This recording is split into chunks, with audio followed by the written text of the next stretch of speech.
Hi, this is Dan Heisman, Philly tutor for Chess FM, and this is the Improve Your Chess video series for ICC members. In today's video, we're going to start a new mini-series. We just had a series of about 30 puzzle videos, and hopefully you enjoyed them and learned something about not only how to solve puzzles, but how those puzzles can apply to making yourself a generally better chess player. We're going to start a series on thought process. Now, chess is a thinking game. So obviously, to some extent, 100% of what's happening in your chess game has to do with how you're thinking. But there's a difference between thought process and thinking. So let's start by talking a little bit about what we mean by thought process. In a sense, we can break chess thinking into three different types, each representing a different class where you might make an error. Obviously, we're putting process in there as one. A second would be knowledge, okay? You can make an error through lack of knowledge. That's not a process error. That's something you didn't know. And a third kind of error, which may be extremely common at the higher level compared to process levels, would be analytical errors. I mean, we're all human. We know the computers can look at, billions and trillions of possibilities if you give them enough time. And, in a sense, they rarely make that kind of mistake. But we're human. And the lower rated we are, especially, the more we're capable of making analytical mistakes. Now, analytical mistakes, it's a little bit of semantics, but analytical mistakes is where you can do everything right. Your process can be right, but you still make a mistake that's not due to process, and it's an analytical error. And we'll look at a couple examples maybe of these kind of things so we can differentiate them. There's also a gray area, which would be something like visualization errors.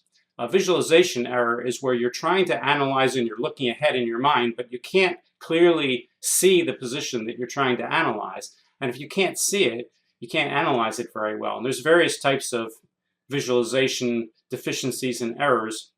Grandmaster Krogius, in his book Chess Psychology, which he wrote about 55 years ago, categorized some of those. We could consider those to be process errors. You might also consider them not to be process errors. It's just a matter of semantics. So in this video series, each video will take a look at one or maybe two types of process errors. Now, what is a process? Well, a process is the steps that you're doing, how you're arriving at something, and not the content itself. The analysis, to some extent, is the content. The process is what should you be doing to get there. And one of the big issues in process, which a lot of people think are not process, but I certainly think is how do you know when you're done? When you're playing chess and you're going to make a move, not only what move you're going to make is important, but also how much time you take to make that move. For instance, you could play all perfect moves and play like a 3400 computer, but if you take way too long, your flag will fall and you lose, even if you have a great position. So managing your time management is an important part of the game. And when it comes down to thought process, one of the main issues that it boils down to is how do you know you're done? If you take too long to be done, then you're playing too slow and you can get into unnecessary time trouble, which will cost you the game. And if you cut yourself off too fast, then you're not trying your best and you're playing too fast, and you're much more likely to play moves that are not as good as moves that you could play if you had a process that would say, all right, let's follow Lasker's rule. We found a good move. Let's see if we can prove whether or not there's a better one. So these things all come into play when we're talking about process. But process means, we'll do this, do this. Now, good players don't have a strict process. Sometimes people come up to me and they say, what's a good checklist I could use when I'm going through a process? What's step one? What's step two? What's step three? What's step four? And I actually wrote a novice nook many years ago saying there's no such process, but if you have an analytical position, we could have a 5-step process, and it would go something like, what are all the things my opponent's trying to do? What are all the things I'm trying to do? Based on those two pieces of information, what are reasonable candidate moves? The 4th step would be, which of those moves are safe? And then the final step would be, what's going to happen on each of those moves and which one is best. And grandmasters take by far the most time on the 5th step. The first 4 steps are very fast, but the other level of players take some time on the other one. So there's any number of types of process errors you can get when going through those steps. So let's let's take a look at one of the most common, which is a quiescence error. And we're going to have a whole video on that, but I just want to describe it and explain why it's a process error. So let's clear out the board, and let's just put a skeleton of pieces on here.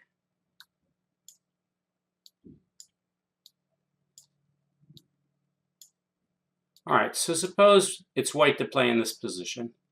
Well, I think the tactical vision of pretty much everybody rated over about 800 or 900 would be, let's look at a check, queen to e8 check. And yes, he can get our queen, but on the next move, we're going to recapture rook takes e8, and it'll be checkmate. All right, but suppose you're even weaker than 800. Suppose you're only 500 or 400, and you don't know this pattern. And you look down there and you say, oh my goodness, my queen, if I go to that square, the rook will take it. I would lose my queen, and even if I could get something back, I am going to lose material. So therefore, queen e8 is not safe, and I won't play that. All right, that's called a quiescence error. Why quiescence? Because it's derived from the word quiet. Quiet meaning there's no more checks, captures, or threats. Checks, captures, or threats of consequence. And of course here, all you have to do is look one move further and say, yes, I lose my queen, but when I get his rook back, it also happens to be checkmate. I'm glad to give up my queen in that case. But if you stop before that, it's a quiescence error. And quiescence errors are extremely common among lower rated players. Even at 1600, people make a lot of quiescence errors. And we've talked about that in previous videos. We talked about that a lot actually in the puzzle videos. And we'll have a whole video on quiescence errors. All right, so let's look at this example game, and we'll look at it for a while between these two lower-rated players and try to see if we can point out what the source of the errors are. All right, so white opens up e4, and black plays e5. This is the most common beginner's move, but ironically, things have come full circle ever since computers have started to help the white players play against open Sicilians. We found more and more top grandmasters are now playing e5 instead of playing Sicilians, which is interesting. These things tend to go in loops, but I expect the loops are going to be a little different now that top computers are helping the grandmasters pick out their openings. All right, so knight f3, knight c6, most common move, and now the most common move for white is bishop b5, Roy Lopez. There's d4 Scotch. There's bishop c4, Italian game. White here plays knight c3, and now black could play something like bishop b4, 3 knights game, or knight f6, 4 knights game, which is what he does. And now the most common moves for white are something like bishop to b5, or d4, or even the interesting line knight to d5. Here white makes a pretty common, I won't call it beginner's mistake, but pretty common inaccuracy, bishop c4. About a dozen years ago, Susan Polgar wrote a series on this slight inaccuracy, and she explained why it is that this is not good for white, and the move that black should play is the pseudo-sacrifice knight takes e4, which of course is called the center fork trick. And if white plays knight takes e4, then d5 will get the material back. And if white plays bishop takes f7 check, king takes, knight takes e4, then after d5, knight g5 check, knight on 4 to g5 check, king to g8. The material's even, but black has the bishop pair, which actually means he has a slight material advantage. Plus, black has a monster center. He's about to drive that knight away with h6. And black has a very, very big advantage in this position. Okay, so that's why bishop c4 is inaccurate. But black didn't know that. And all right, so if black doesn't play knight takes e4 here, is that a process error? And the answer is no, this is going to be a knowledge error. Most people don't calculate or analyze or have any kind of process that would really seriously allow them to play knight takes e4 when they're at a low level. It's not until you're shown the center fork trick and you learn which positions it's good in and which positions it's not, and you start to learn this opening sequence is one where it's really good, that you begin to say, oh, okay, well, bishop c4 is not a good move because of knight takes e4. Well, in my case, that's just simply knowledge. So that would not be a process error that white has just made.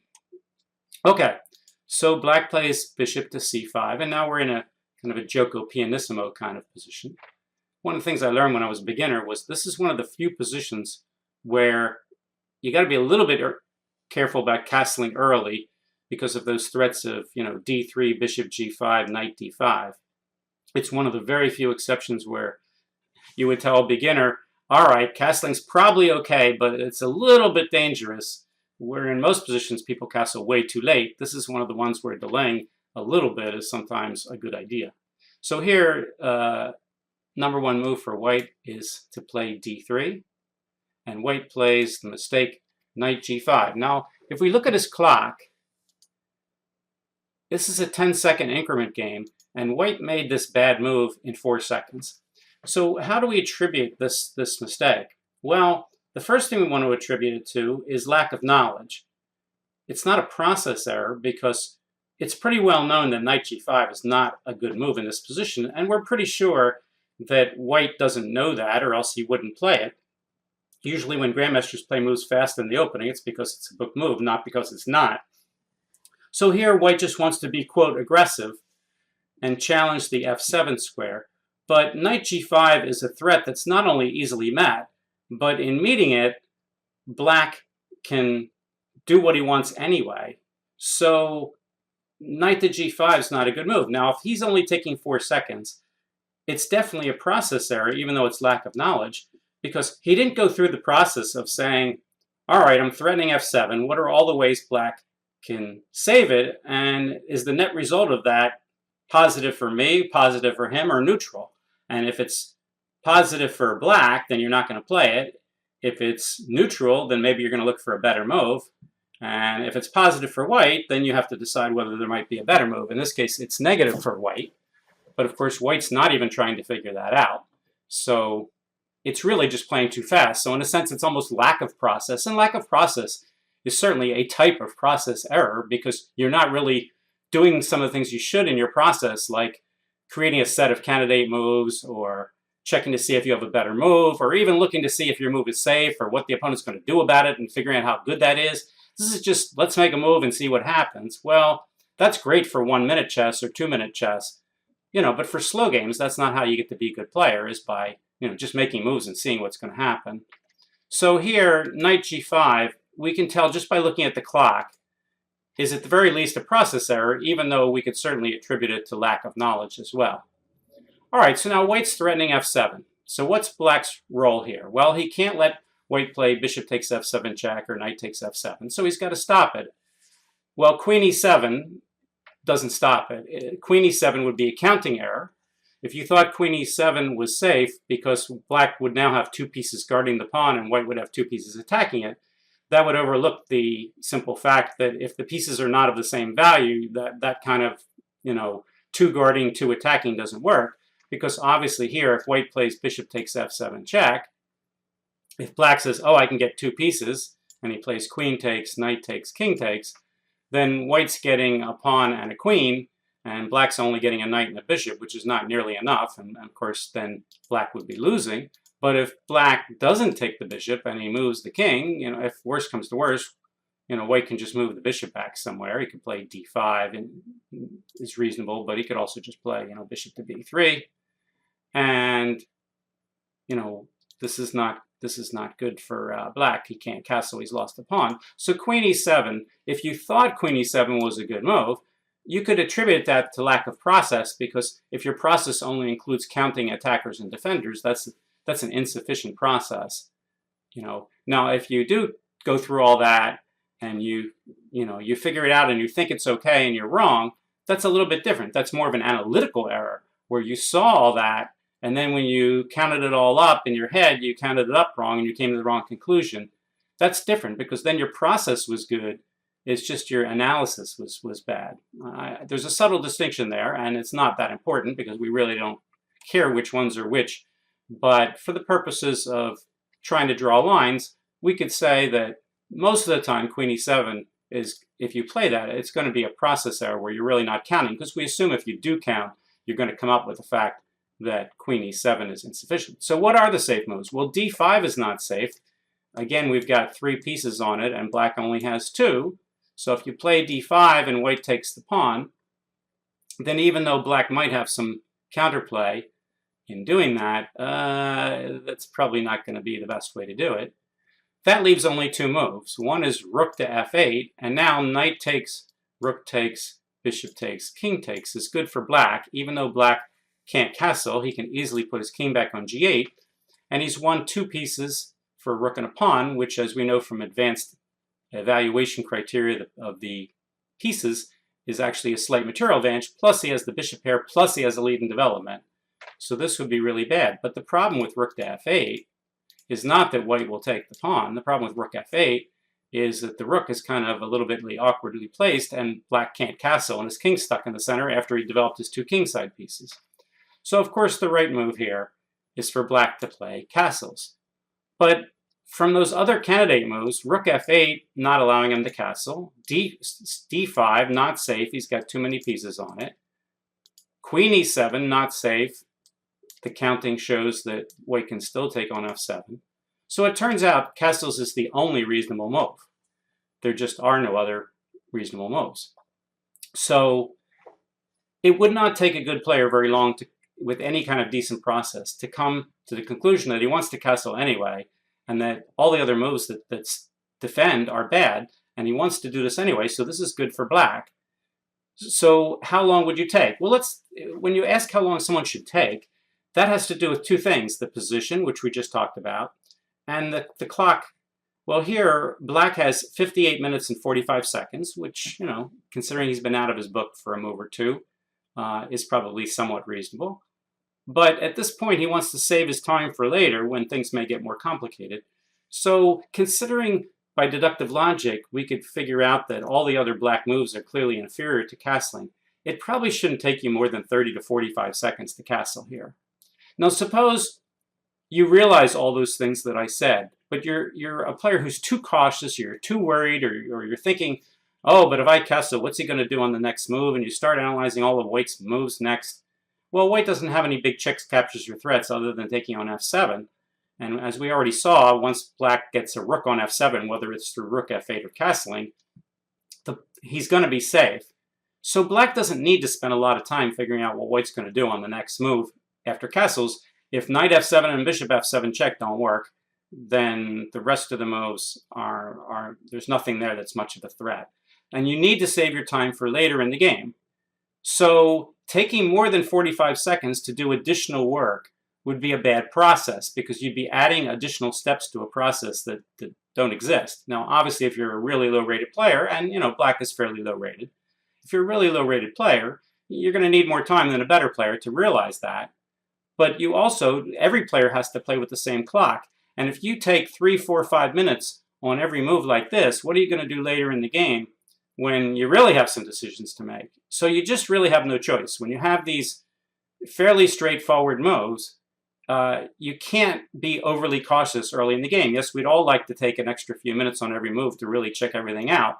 But in general in chess, you need to make the moves where you don't have that much choice, or it's just judgmental, relatively quickly. And when you do have some complications and you really have to dig in, you want to leave yourself some time to do that. If we assume there's going to be 40 moves in a standard game, and this is a 60-minute game with a fairly short increment, 40 into 60 goes 1.5 times. That's 1.5 minutes per move, which means you need to take way less than 1.5 minutes on these less critical moves, and allow yourself to have a lot more than 1.5 minutes on the several moves a game where it's going to be complicated and critical. So let's see how much time black took here. So black took, if we do the math here, we got 346 plus 10 is 356, so almost exactly 4 minutes to castle. So I would consider that to be a process error. His process didn't end when it should have ended. It went on and on and on, and he kept processing, and the question that came up, when should I actually make my move and reach out and castle? He came to the right move decision, but he probably had that move much earlier than 4 minutes. And then he started looking around like, oh, what's he going to do after I castle? And, what are other moves? I mean, I think I talked to black, and he did look at queen e7 and decided it was insufficient. All right, well, that's all very good. But at some point, you have to reach the conclusion that the castles is clearly better than the other moves. And once you do that, you can't take a lot more time. Suppose your opponent checks you. and you have 3 legal moves, but 2 of them get mated in one, and the third one looks perfectly safe. But after you play that perfectly safe one, maybe your opponent has some checks, captures, and threats. What's the right thing to do? Well, you should look at the board, make sure that those other 2 moves are really mate in one, and say, okay, I have 3 legal moves. 2 of them are mate in one. The third one looks very reasonable. We're going to play a game. He's going to have some initiative maybe. But you don't have to figure out what it is. You've already determined what the best move is. If you now sit there and say, what are all his checks, captures, and threats, and what's he going to do to me? The answer is, well, that's very nice, but you can't do anything about it anyway because you're not going to allow him to mate in one. So make your move, see what he does, and see what you can do about it.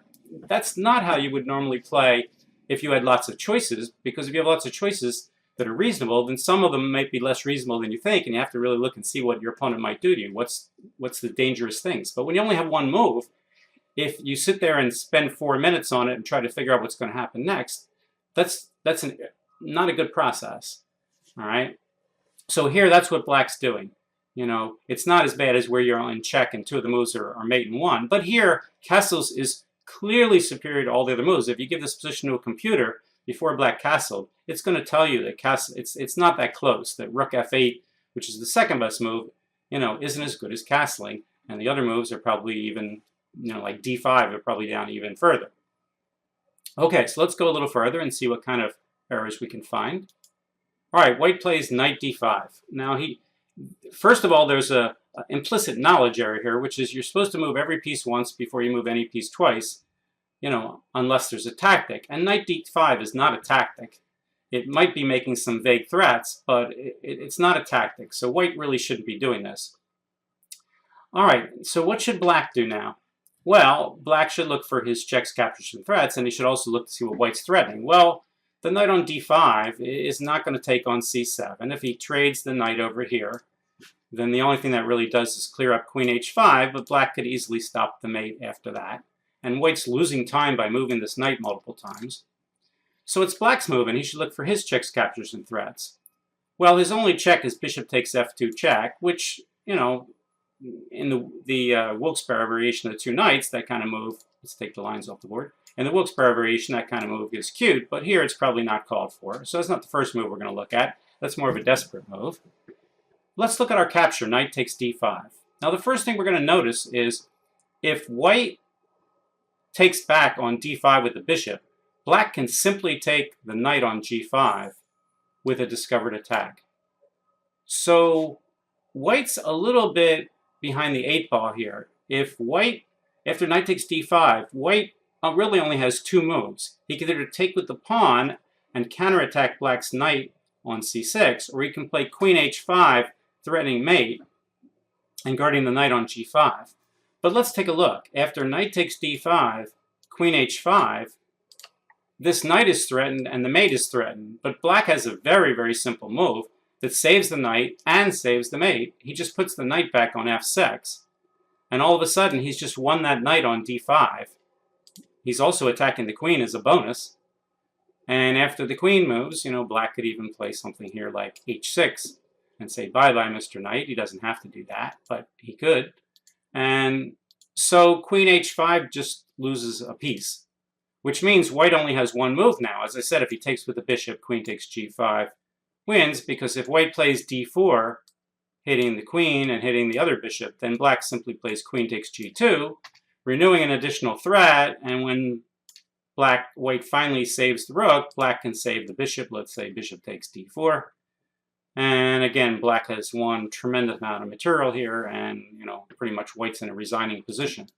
So what does all this mean? It means this discovered attack, knight takes d5, has to be met by pawn takes, reattacking the knight. And now black has 2 very, very attractive ideas. One is to save the knight and hit the bishop, so he's hitting the bishop and the knight. But even more forcing is simply take the knight. And now white has no choice but to get his material back with d takes c6. Now, if we count the material already, it's even, but black's just about to go up a ton. Black will play queen takes g2, threatening the rook. White has no choice but to play rook f1. Otherwise, queen takes rook is check. And now black can play D takes c6, winning a second pawn, and threatening moves like bishop to h3 or bishop to g4. And white's king is in big trouble, and white is down 2 pawns. So it turns out our process, which starts with looking for what are the threats that white has, and continuing with the fact of looking at black's checks, captures, and threats, would get us to see that knight takes d5 is a good move. Now, if I was playing in a game and I started analyzing knight d5, I would realize it's winning, and then I'd look around and say, is it possible I have a move that's winning even better? You know, and I would look for moves like bishop takes f2 or something to try to do even better. Maybe I can play h6, and if the knight moves, I can play knight takes e4. I mean, I'm going to look around, and I'm going to realize after a while that those other moves just aren't as good, and that simply trading off the knight and attacking his knight, you know, is going to win material. For instance, suppose white plays knight h7 here and tries to go desperado. Well, I can simply take it, and if he checks me, I can simply go back. And now if he takes me, if worse comes to worse, I can just move the knight, and I'm up a piece. Because, you know, it'd be very hard for white to mate me here unless I blunder at this point. So this move, knight takes d5, by going through that process is going to be good. Now, black told me he panicked here. He thought white was attacking him, and he felt under pressure, and he lashes out and plays, oh, after knight takes knight, white plays queen to h5, and here's where he said he saw knight f6, but he thought it was insufficient and he was being attacked, so he lashed out with bishop takes f2 check instead of just the simple knight f6. And after king takes, he checked with the queen. Notice he still has this poor knight attacked, and there's the mate threat.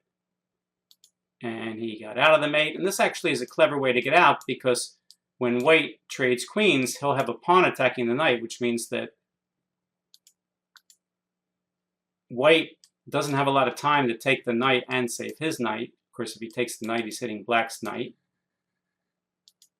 White plays the weird move d3, and now black plays knight, the best move, knight on d5 to b4, and we'll stop here because black has 2 threats, h takes g5 and knight takes c2, and we're not really talking about analyzing the position anymore. We just wanted to show you a little bit about what happened since we're getting near the end of the video. All right, so we've discussed today just the ideas of what is a thought process, what's a process error, what's an analytical error, what's a lack of knowledge error. And in our video series, we're going to take a series of thought process errors, like quiescence error, like playing too fast, like playing too slow, like only looking at one move, like, you know, not finding better moves, stuff like that. And we're going to look at them one at a time and take some examples and see if we can learn something about how to think better. All right, for ICC and Chess FM, this is Dan Heisman. Hope you enjoyed the video. Thanks.